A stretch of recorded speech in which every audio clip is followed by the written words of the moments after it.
Hey everyone, Crewcaster here, and today we're going to talk about the new Cannonball Strike mode that got added to New Genesis. This is like a part 2 to the Cannonball Rumble mode, if you guys are familiar with that. But even though it is so similar, there are some key differences with this as well that we'll detail throughout this video. Starting off though, you can find an NPC named Artie, where you can get a side quest for this Cannonball Strike, granted that you finish the Rumble mode's side quest first. This quest though gives you 50 icicle orbs and 300,000 experience just for entering the Cannonball Strike, which is really nice. Once you grab this quest, it'll start tracking it and lead you directly to the door to enter the quest. It is kind of by the Gorge teleporter, just up on the cliff. And for this, you'll need to be at least level 60 with your main class or higher, and then you need a battle power of 2647. So this is kind of like an end game piece of content.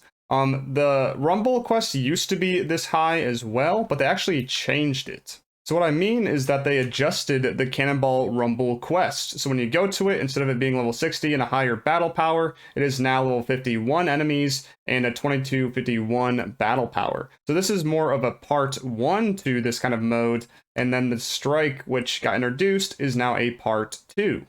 But once you meet these requirements for this quest, you can just press start and it will bring you in if it's your first time, but for every run afterwards, you can actually apply challenge modifiers. So this is exactly the same as Geometric Labyrinth, where you can apply different things to increase your score multiplier.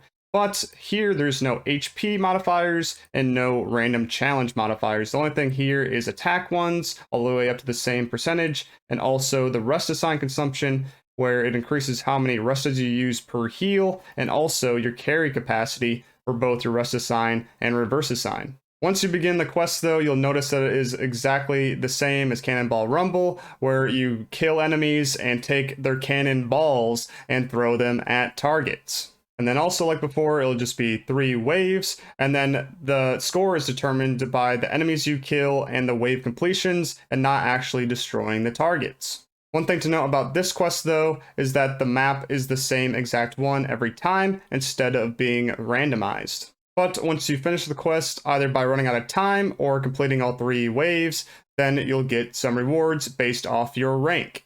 So for the guaranteed items, it is very similar to Rumble, where you get class cubes, super augments, as well as decode augments and some strugments. There's actually only a couple differences when it comes to the rewards for this, and that is you get 2 extra cubes on the S rank compared to the Cannonball Rumble. Cannonball Rumble used to only give 2 cubes, but it gives 4 now, so it's only that 2 difference. Then for the other difference, which can be quite major to you, is the chance at cosmetics.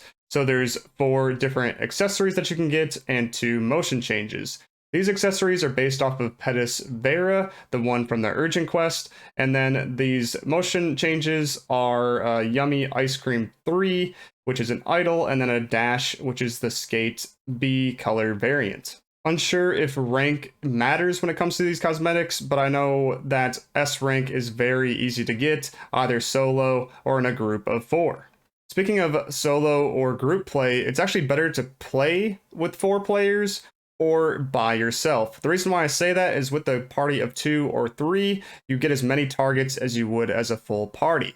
But while you play solo, you actually get less targets, and you actually don't get any gigantics to spawn either.